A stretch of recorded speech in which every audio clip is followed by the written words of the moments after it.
मित्रों, आज महाशिवरात्रि व्रत की कथा को सुनाएंगे। भगवान शिव भोले हैं। वे आसानी से प्रसन्न होते हैं। वह सच्चे मन से जल अर्पित कर देने मात्र से ही प्रसन्न होकर अपने भक्तों के दुख दूर कर देते हैं और उनको शिवलोक में स्थान प्रदान करते हैं। महाशिवरात्रि का दिन उनको प्रसन्न करने का सबसे बड़ा अवसर है।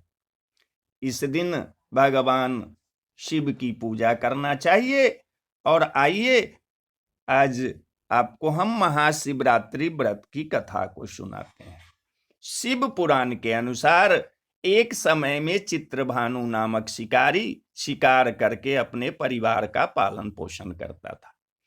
उस पर साहूकार का कर्ज था। समय से कर्ज चुकता न करने के कारण साहूकार ने उसे बंदी बना लिया। उस दिन शिवरात्रि थी। दिन भर वह भूखे प्यासे रहते हुए भगवान शिव का स्मरण किया और दिन गुजर गया। शाम को साहूकार ने उसे कर्ज चुकाने के लिए एक दिन का समय दिया और चित्रभानु को छोड़ दिया। तब चित्रभानु भूख प्यास से व्याकुल होकर जंगल में शिकार खोजने लगा। देखते देखते शाम और फिर रात हो गई।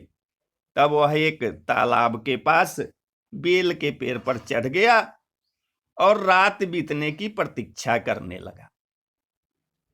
उस बेल के वृक्ष के नीचे एक शिवलिंग था। चित्रभानु अनजाने में बेलपत्र तोड़कर नीचे गिरा रहा था जो शिवलिंग पर गिर रहे थे। इस प्रकार संजोगवश वह दिन भर भूखा प्यासा रहा, जिससे उसका व्रत हो गया और शिवलिंग पर बेलपत्र गिरने से उसकी शिव आराधना भी हो गई। रात बीतने पर एक गर्भिणी हिरनी तालाब किनारे पानी पीने आई। तब वह धनुष बाण से उसका शिकार करने के लिए तैयार हो गया। उस हिरनी ने चित्रभानु को देख लिया। उसने शिकारी से कहा कि वह गर्भवती है, जल्द ही प्रसव करेगी।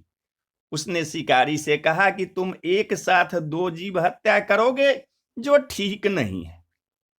हिरनी ने शिकारी को वचन दिया कि वह बच्चे को जन्म देकर आएगी, तब शिकार कर लेना। इस पर शिकारी ने उसे जाने दिया।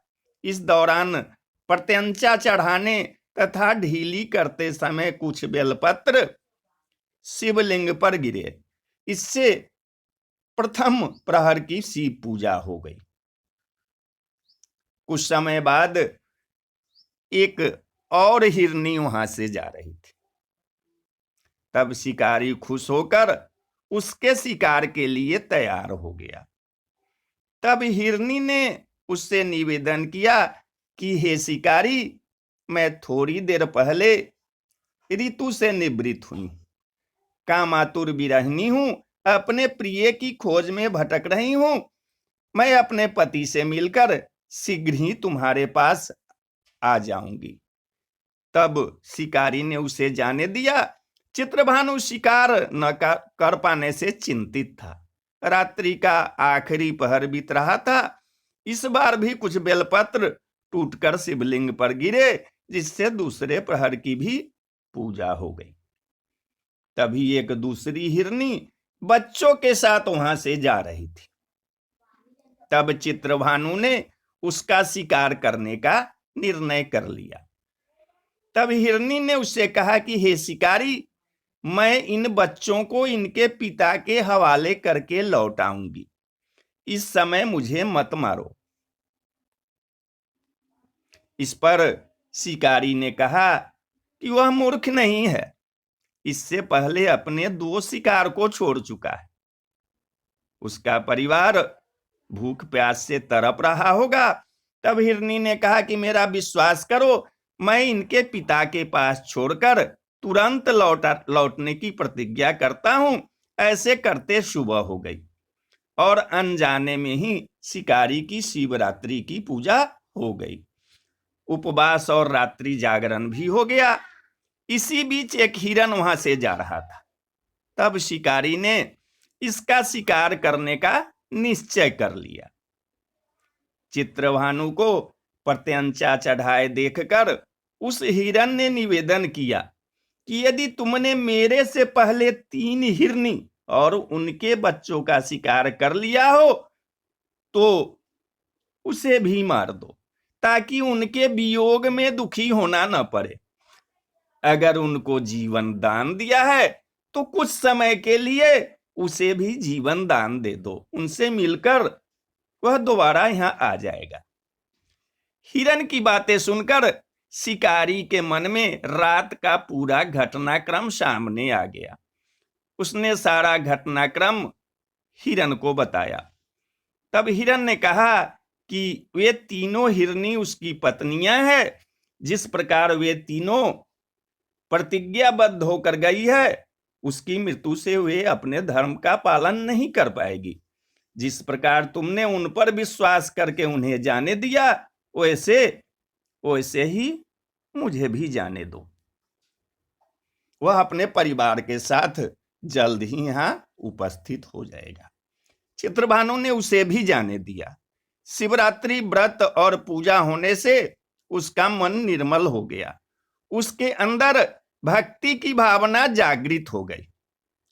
कुछ समय बाद वह हिरन अपने दिए वचन के कारण अपने परिवार के साथ शिकारी के सामने उपस्थित हो गया।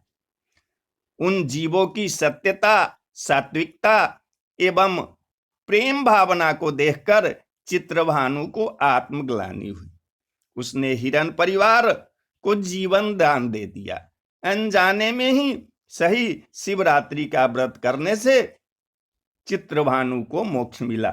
मृत्यु के बाद शिवगण उस शिकारी को शिवलोक ले गए। तो बोलिए हर हर महादेव, हर हर महादेव। तो मेरे द्वारा कही गई महाशिवरात्रि व्रत कथा आपको कैसी लगी? आप कमेंट के माध्यम से बताएंगे। तो हर हर महादेव। नागेंद्रहाराय त्रिलोचनाय भस्मांगरागाय महेश्वराय नित्याय शुद्धाय दिगंबराय तस्मै नकाराय नमः शिवाय।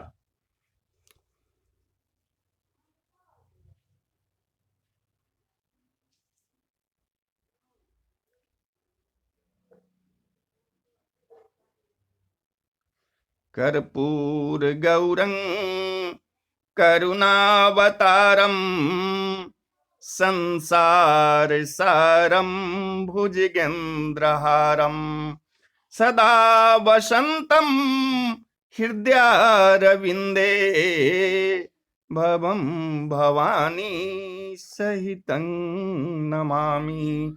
जय शिव शंभो।